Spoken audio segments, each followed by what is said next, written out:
შენ უნდა მიხვდე იმას, თუ გინდა ეს წმინდანები დაგეხმარონ და თუ გინდა ესენი შეგეწიონ, მაშინ მათი მცნებები უნდა აღასრულო. უნდა დაიცვან მცნებები, უნდა იცოდე ღვთის მცნების დაცვა, უნდა იყოს წმინდა, უნდა შეეცადო რომ ღვთის კანონს არ გადაუხვიო. დღეს თელი მსოფლიო ღვთის კანონის წინააღმდეგ მიდის. დღეს თელი მსოფლიო ღვთის კანონებს არ ღვევს. და ძალიან დიდი ბოდიში არ მინდოდა ამ თემაზე, მაგრამ ერთ მომენტს შევეხები და ამით მინდა დავამთავრო. წარმოიდგინეთ, აი სანამდე მივიდა ადამიანის გონება და სანამდე ვართ ადამიანები დასრულები, აი სანამდე ადამიანი დასული, ღვთის ხატება და მსგავსება დასული, რომ ადამიანებს არ შეუძლია თქვენ ადამიანს ეკითხებია, რომ აი რამდენი სქესია და ვერ ამბობენ რამდენი სქესია. აი სად არის ადამიანი დასული და თელი დედამიწას ტკიცება უწევს, რომ ქალი ქალი და კაცი კაცია და ამას რომ ადამიანი ამბობს, ამაზე ტაშის დაკვირა გვიწევს იმ ადამიანს, ვინც ამას ამბობს.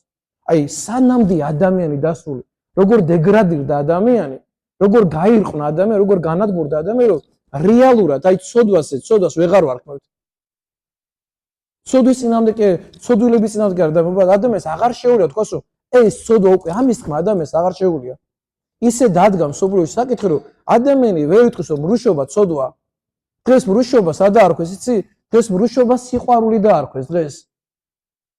თორე ეკლესია პირდაპირ ამბობს, უქორწინებელი უქორწინებელი ურთიერთობა არის ცოდვა, მაგრამ დღეს უკვე ამაზე ადამიანთა საუბარი უკვე აღარ შეიძლება.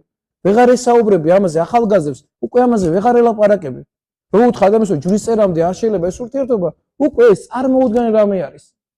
დაუჯერებელი რამეა უკვე ესა. ადამიანს ეს არ ესმის. არ და თუ ქრისტიანი ხარ, პავლე მოციქულს პირდაპირ უწერია, რომ შენი სხეული ღვთის ტაძარი და არ უნდა შეიბუწო ეს. და იმაზე კიდევ ზედმეტია ლაპარაკი კაცი კაცთან ქალი ქალთან, ეს ხო კიდევ წარმოუდგენელი რამე არის. მაგრამ დღეს ნახე სანამდე ადამიანი დაცემული.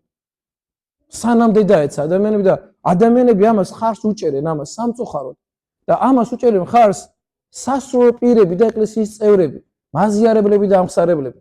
მე ვიცი ეკლესიის წევრები, მათ თვითონ რომ წელები რომ მეზიარებიან და საკუთარი შვილები რომ მეძავთან რომ იყავთ. აი მამას მეძავთან რომ იყავს საკუთარი შვილო, რომ მამამ რომ ის სხვა ქალთან არ დაიცვა, მეძავთან იყავს საკუთარი შვილო, ამრუშოს და ამას ამართლებს მამა წარმოიდგინე. ეკლესიური და მაზიარებელი ადამიანი. სანამდეა დასული და იმას კი ვერ ხდება რომ ბიჭო სახარებაში პავლე მოციქულს რომ მეძავს რო შეეყოფიო, მისი ნაწილი ხდებიო. მეძავთან რო იწევ ურთიერთობას, ამგინე თელი მისი ცოდვა შენში გადმოდის. თელი მის რომ ეს არა მარტო ეს ხორცის ურთიერთობა. მარტო ამის ურთიერთობა არ არის ესა. თელი მისი სამყარო შენში შემოდის და თელი შენი სამყარო მასში შედის. ეს ხორცელი ურთიერთობა იმდენად ისეთი რამე არის. ეს არა მარტივი რაღაცა. და ადამიანები ამას უმარტივესად უყურებენ ამას, აი ისე მარტივად ვთვლიან ამას, ვითომ არც არაფერი. როგორ ზიანდება, მე იმ ცოდვას თავში შედეგები აქვს მე. ის ცოდვა შინაგანად მე სპობს და ანადგურებს სულს და ხორცს, ანადგურებს. არა თუ ხორცელი შეხება კი არა. ფიქრი რომ მოგდის არაწმინდა, ის განადგურებს. თუ ქრისტიანი ხარ და თუ ქრისტეს გზაზე დგახარ, ფიქრი რომ მოგდის, იმას ვერ ეგუები. აი ფიქრი რომ მოგდის არაწმინდა და ვიღაცაზე რო გაგიჩნდა ფიქრი, თუ ქრისტიანი ხარ, შინაგანად ინგრევიდან ადგურდები.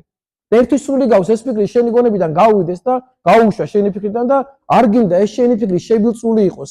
და ამ ფიქრს ესეკარებოდეს და თელი არსებით იბრძვი ამაში, რომ ამ ფიქრმა შენში მე რაღაცა არ შეისხას ხორცი, სიტყვება არ მოგიტანოს მე შენ იმას. ამას ებრძვი ქრისტიანი. ხორცელცო ზედმეტია ლაპარაკი. და უბრალოდ აი სანამდე არიან ადამიანები დასულები, რომ მათთვის ეს ყველაფერი აღარაფერს აღარ ნიშნავს. არაფერს აღარ ნიშნავს. სხვა ცხოვრების წესი ცხოვრობს ადამიანი. ეს ყველაფერი არის უღმრთობის შედეგი და ადამიანს ამაში შესვლა არ უნდა, ამ სულიერ სიღრმეში შესვლა არ უნდა. და ზუსტად ეს დიდი მარხვა ამისკენ გვამზადებს ჩვენ. და ნელ-ნელა მივდივართ ამისკენ, რომ შენი ხორცის, შენი სულის დამარხვა ისაო და მისი გაფრთხილება ისაო. ეს ათელი ქრისტიანობა ურთულესი პროცესია, მაგრამ ბედნიერი პროცესია. სიხარულის მომტანი პროცესია. მე რამდენჯერაც მოითმენ, იმდენი სიხარული შემოდის. რამდენჯერაც დაეცემ, იმდენი ტკივილი შემოდის შენში. ყველა შენი ცოდვის გახსენების დროს შინაგანი იმხელა ტკივილი გავს, ადამიანი ვერ წარმოიდგენს ამას.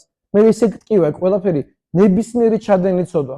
საშინელ ტკივილს გაყენებს და საშინელ ტკივა ნებისმიერი ჩადენილი ცოდვა. ღმერთმა გააგახაროთ, ღმერთმა დააგლოცო და ის კურთხევა, წყალობა და სიკეთე მადლი ღმერთმა არ მოგაგო, დაიფაროს და დაიცვას მთელ თქვენდაგანის ცხოვრება ღმერთმა. ამინ.